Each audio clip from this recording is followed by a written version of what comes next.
Alright, so if you already understand the very first video for this chapter talking about the discrete random variable, we already discussed example 1, 2, and 3, right? Okay, so for now we are going to discuss another example, alright, which is example 4. Alright, so you can have a look for example 4. There are two sets of numbers, okay? Set A, you are having 10 digits, and they list out all the value for you. And then for set B, you are having 7 digits, and then they also list out the value for you. Okay, one digit is chosen at random from each set, and then the random variable X is defined as the sum of these two digits. So that means if let's say you get 0 from set A and then 2 from set B, so the X is actually the sum, the total. That means 0 plus 2, you get a 2. Alright? Okay, so if let's say another example, if let's say from set you get number 2, and then from set B you get number 2 also, so 2 plus 2 you get a 4, so X is equal to 4.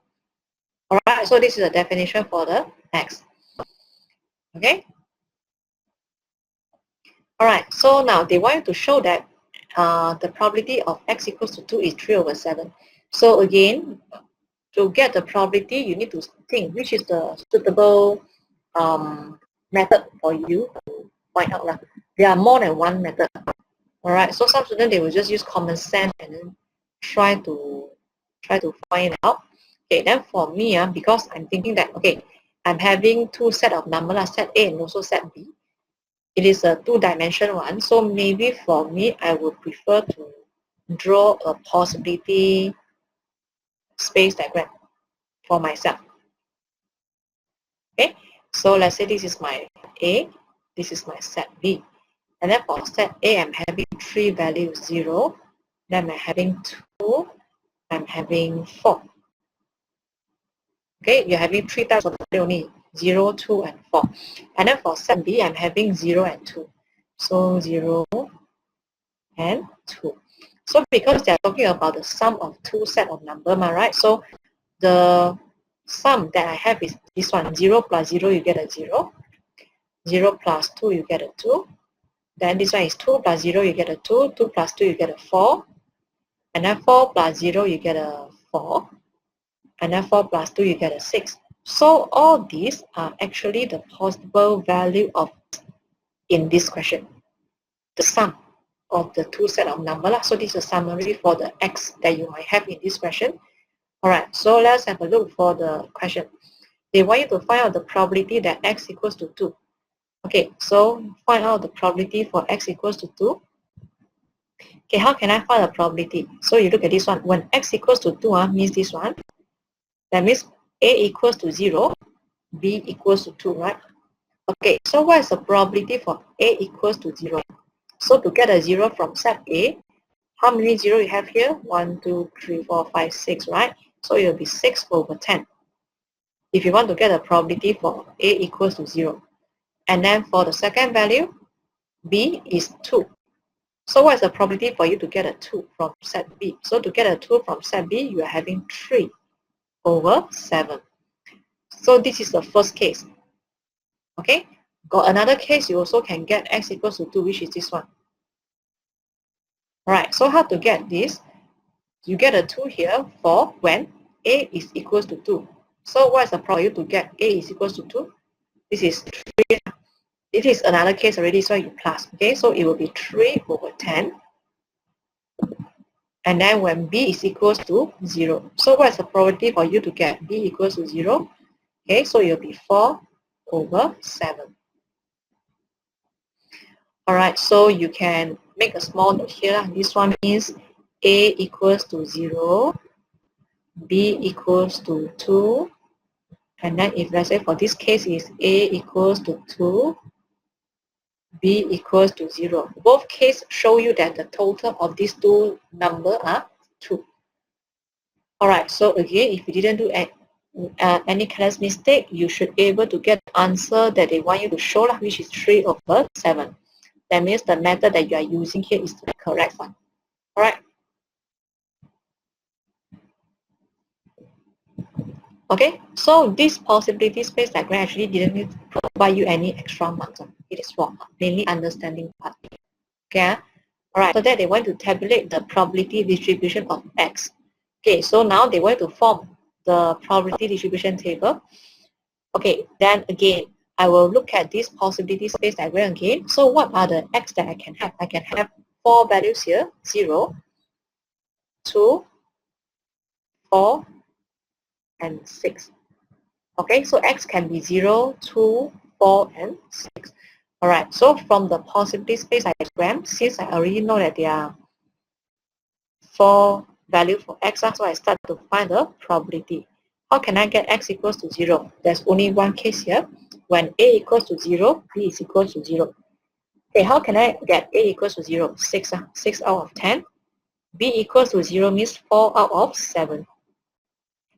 All right, so if you multiply them, you should get 12 over 35. Okay, and then after that, I'm looking for the probability X equals to 4. X equals to 2, I can skip because it is already listed in part 1.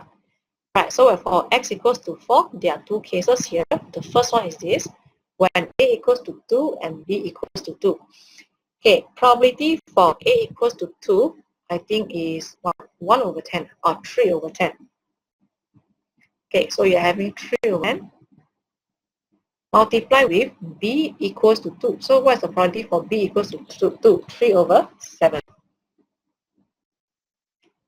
Okay, and plus the second case is what? For the second case is this one. When A equals to 4, which is 1 over 10. Okay, multiply with B equals to 0, which is 4 over 7.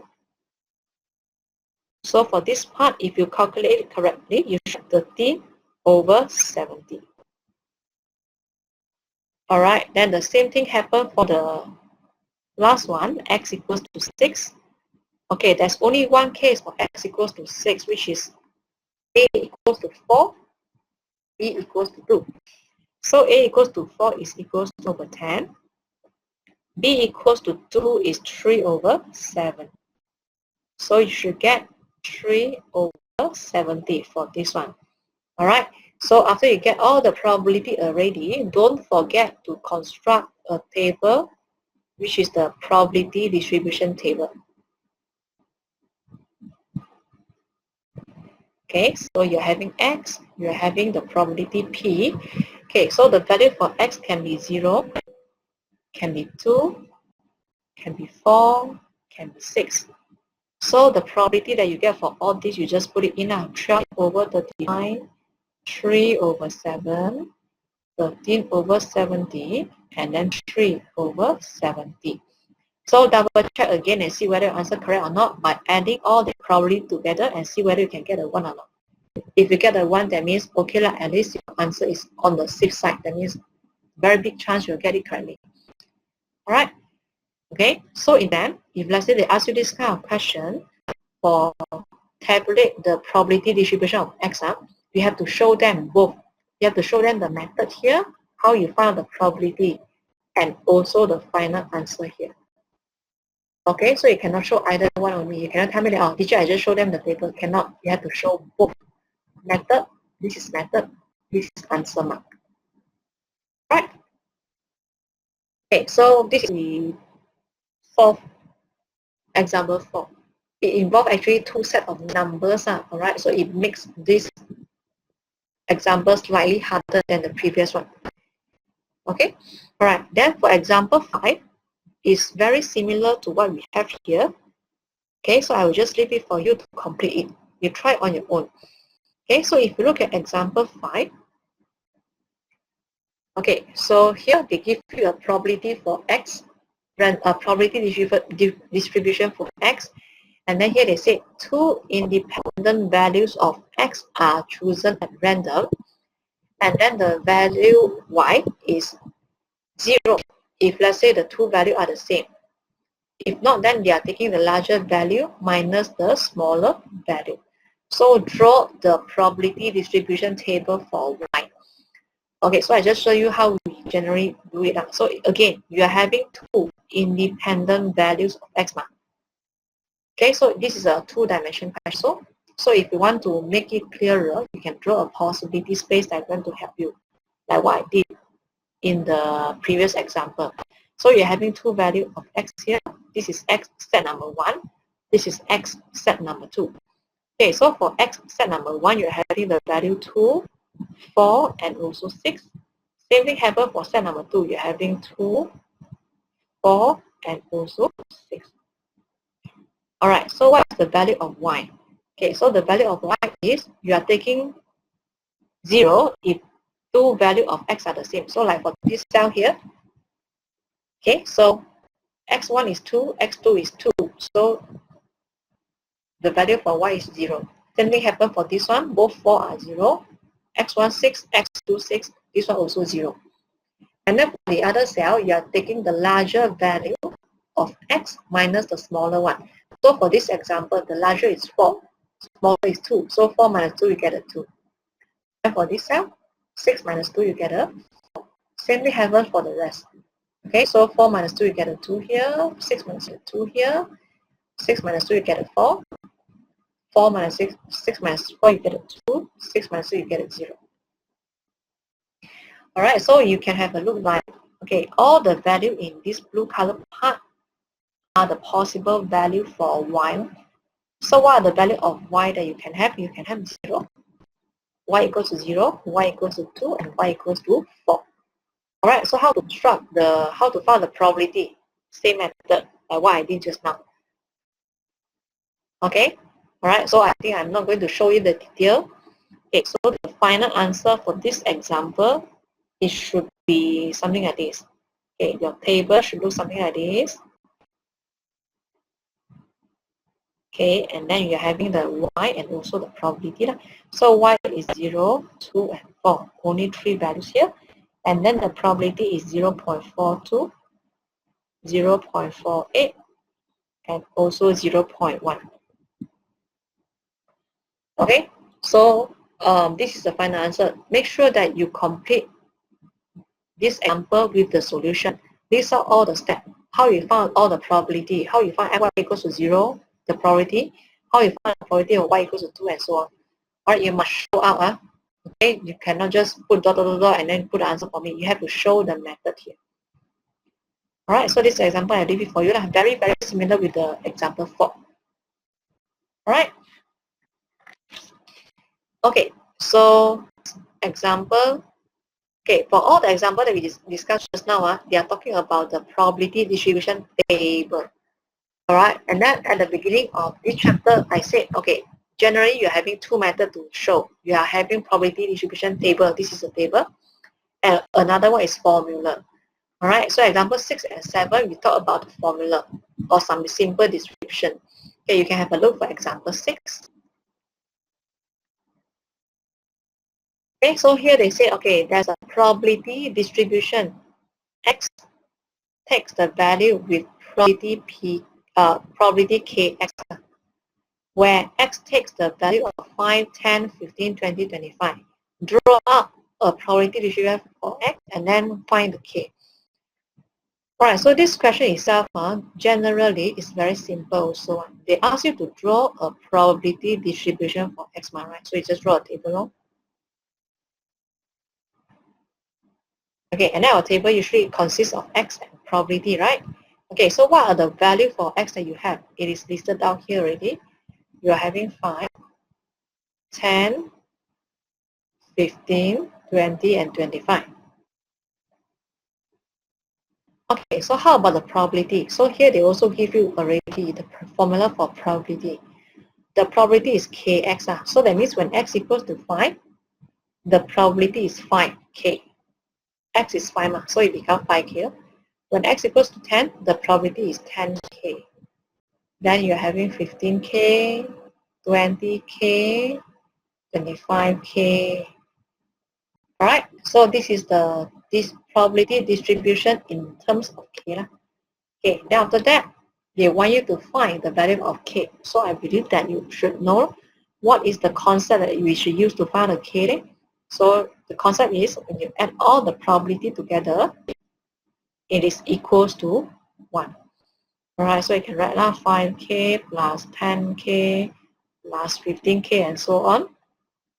You let it equals to 1. Then if you continue from here, your final answer for the K should be 1 over 75. Alright? Okay, so this is when they give you a formula for the probability. This is how we do it. Right? Okay, so we call them as probability functions or probability formula. Okay, then now we go to example 7, which is also very similar. Okay, just that it looks a bit more complicated. Alright, so you are seeing that, okay, I'm having the random variable u with this probability function. Okay, so you are having two different functions here, u over 2k and u over 5k. And then what is the possible value for u? You're having 2, 3, 5 and also 7, 8, 10.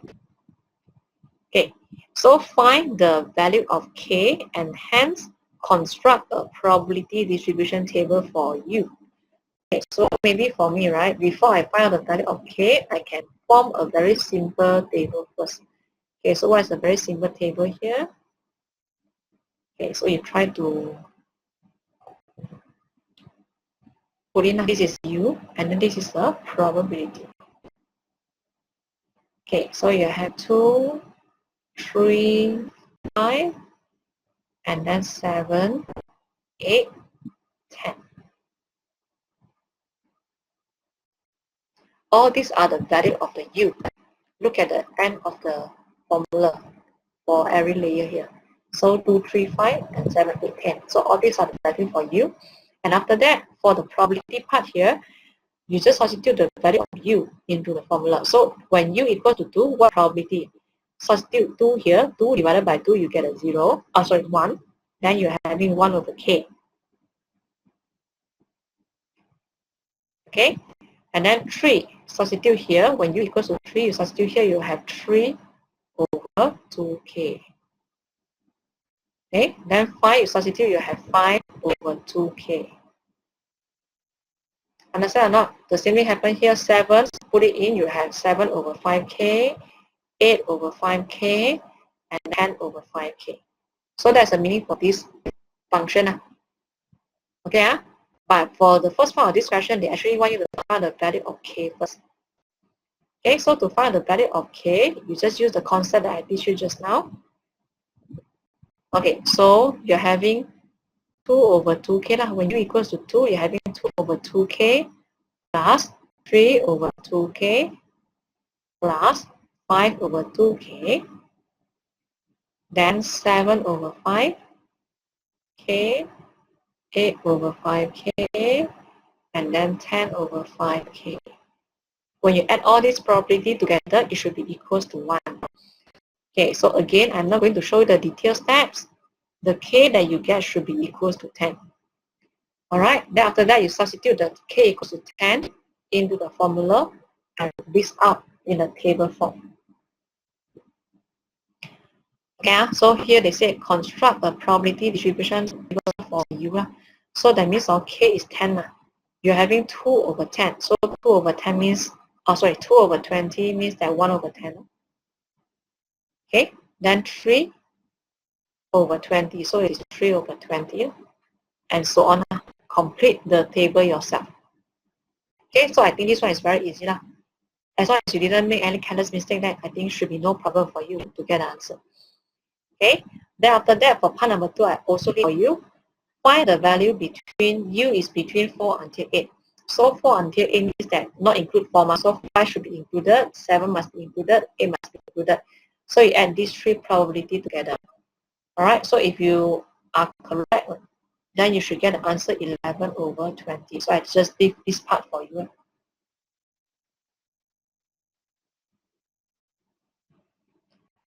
Okay? Alright, so I hope that there's no problem for you with all this example.